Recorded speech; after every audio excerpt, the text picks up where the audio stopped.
Okay, so again, what we're looking for in these problems is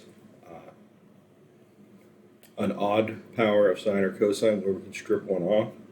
So here we actually have an odd cosine and an odd sine in this example. So we could actually do it either way, but since cosine's smaller, that's actually going to make things a little easier.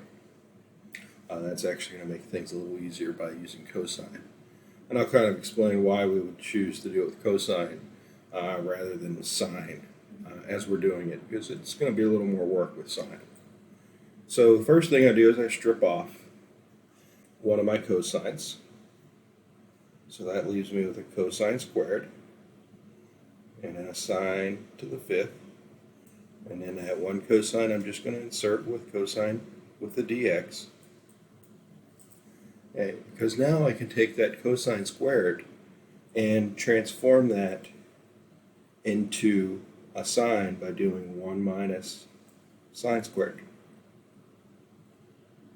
And then that's times sine to the fifth x. And then we still have our cosine x dx. So we're able to carry things through pretty easily now. Multiply through by sine to the fifth. We have integral of sine to the fifth x minus sine to the seventh x. And then that's all still times cosine x dx. See, if we had instead elected to strip off a sine, then we would have been faced with this cosine to the third x, cosine to the third x, sine to the fourth x, with the sine stripped off. And then the sine to the fourth we could write as 1 minus cosine squared, which would have to multiply out, then multiply by the cosine to the third. Okay, then work the problem out. Okay, so that's why we chose to go with sine, because it was simpler, or chose to go with the cosine here because it was simple. I just had the one extra thing to multiply by. Well, we could have did it the other way, as I just mentioned, and it just would have been a little more work. So we went with the smaller one because it was simpler and easier. I had less I had to work out. So again, I'd have been stuck with cosine cubed. I'd have been stuck here with cosine cubed and then 1 minus sine squared. Or sorry, 1 minus cosine squared. Sine to the fourth. Keep hitting the wrong button here. So I'd had cosine cubed x, and then 1 minus cosine squared x squared, because it was sine to the fourth. So sine squared would be 1 minus cosine squared. There's two of them, so it's that whole thing squared. And I'd have to multiply that out and then integrate it. So again, if I can go with the smaller one, where I only have to do the one thing, then it's easier. And that's what we choose to do.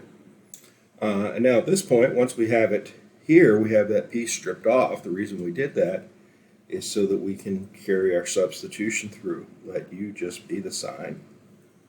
Then du is simply cosine x dx, exactly as we have it. So we can carry the substitution through. U to the fifth minus u to the seventh du, and work that out. 1/6 u to the sixth minus 1/8 u to the eighth plus a constant. And then we put it all back together as u equals sine. So we have 1/6 sine to the sixth x minus 1/8 sine to the eighth x plus a constant.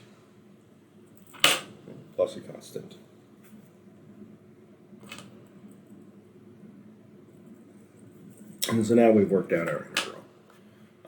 And so we always want to, when we can, strip off that odd power and then convert everything else over to either just sine or cosine. Okay, so if cosine's the odd power, then I want to convert everything to sine. If the odd power I strip off is sine, then I want to convert everything else to to cosine. That way we can do this u substitution and actually be able to work out the integral pretty easily. Okay.